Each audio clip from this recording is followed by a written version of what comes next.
আমরা অনেকেই কিন্তু নিজেদের বেশ ধার্মিক মনে করি, তাই না? কিন্তু এমন কিছু কাজ আছে যা উইপোকার মতো আমাদের ঈমানকে একদম ভেতর থেকে নীরবে খেয়ে ফেলে। চলুন আজ আমরা আমাদের সেই সব গোপন শত্রুদের নিয়েই কথা বলি।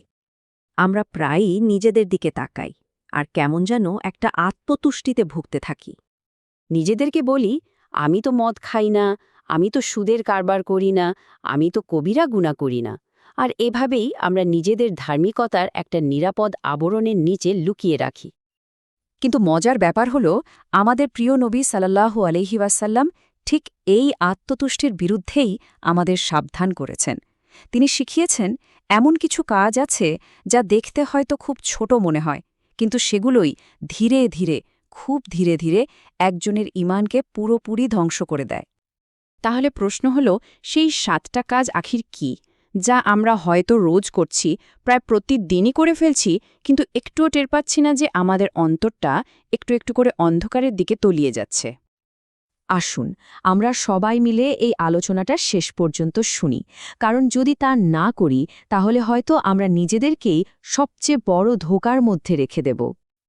তো আমাদের এই যাত্রার প্রথম পর্বে আমরা সেই কাজগুলো দেখব যা সরাসরি আমাদের এবং আমাদের মহান স্রষ্টার মধ্যকার সম্পর্কে চির ধরিয়ে দেয়। ঈমান দুর্বল হয়ে যাওয়ার প্রথম আর সবচেয়ে স্পষ্ট লক্ষণটা কি জানেন? সেটা হলো নামাজে দেরি করা।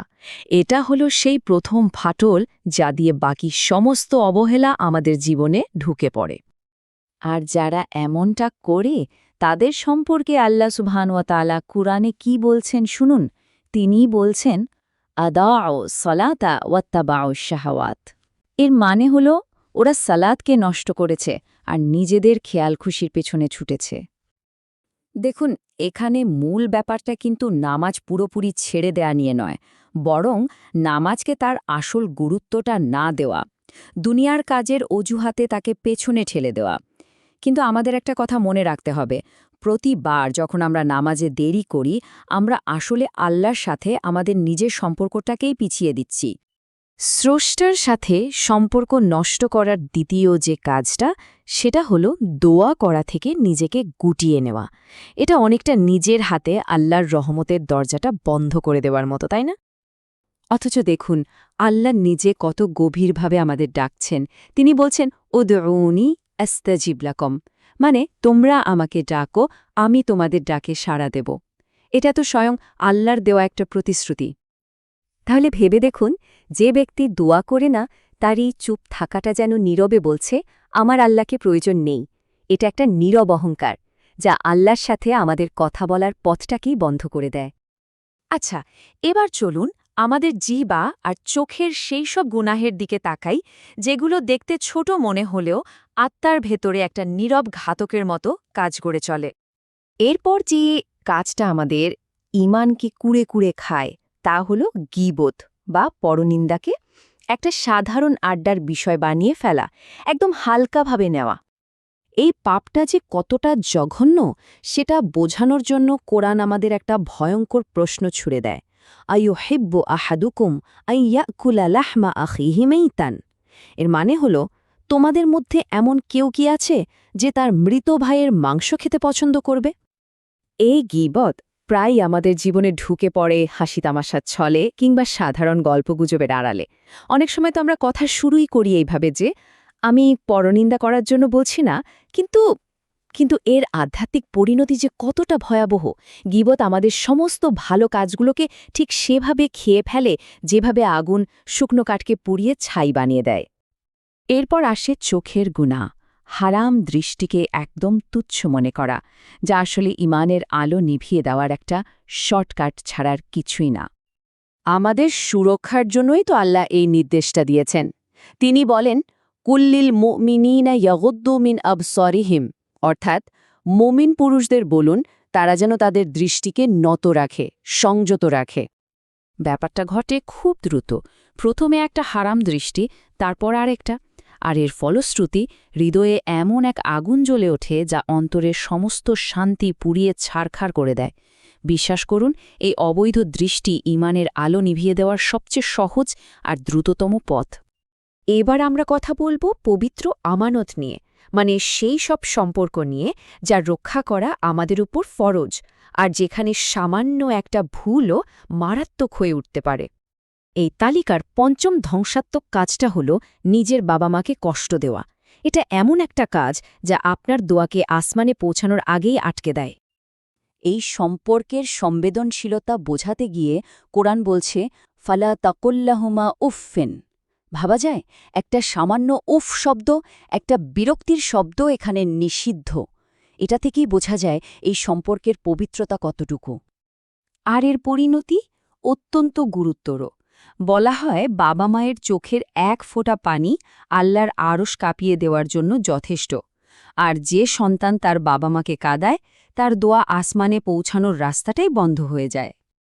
চলুন এবার আমরা আমাদের আলোচনার শেষ ভাগের দিকে যাই। এই অংশে আমরা সময় আর মৃত্যুকে কেন্দ্র করে আমাদের জীবনের বড় প্রতারণাগুলো তুলে ধরব।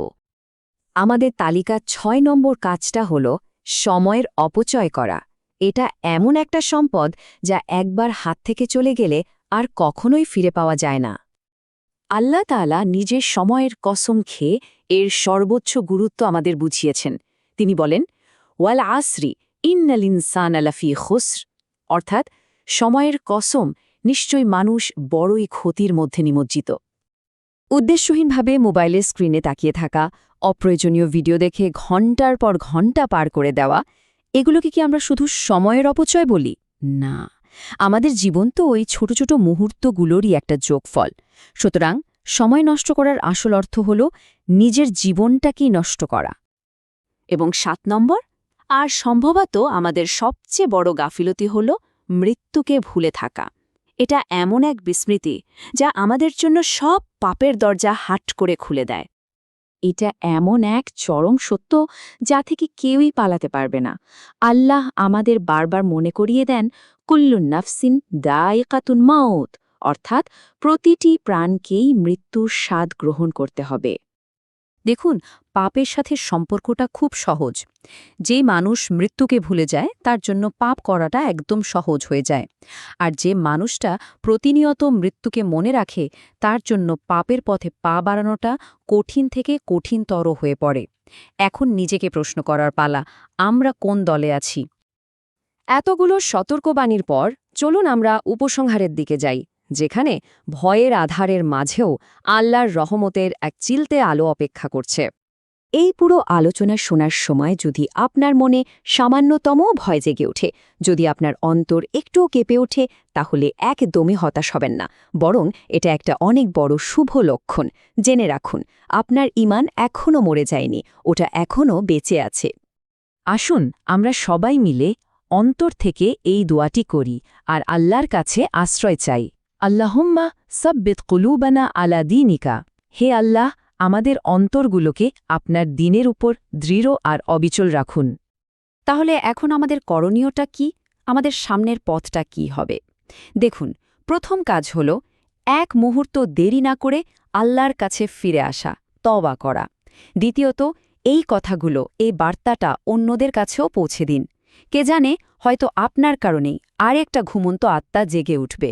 আর সবশেষে নিজের সাথে, আর সবচেয়ে বড় কথা, আল্লাহর সাথে একটা ওয়াদা করুন। মনে মনে বলুন আর মনে প্রাণে বিশ্বাস করুন, ইনশাআল্লাহ আমি নিজেকে বদলাবো।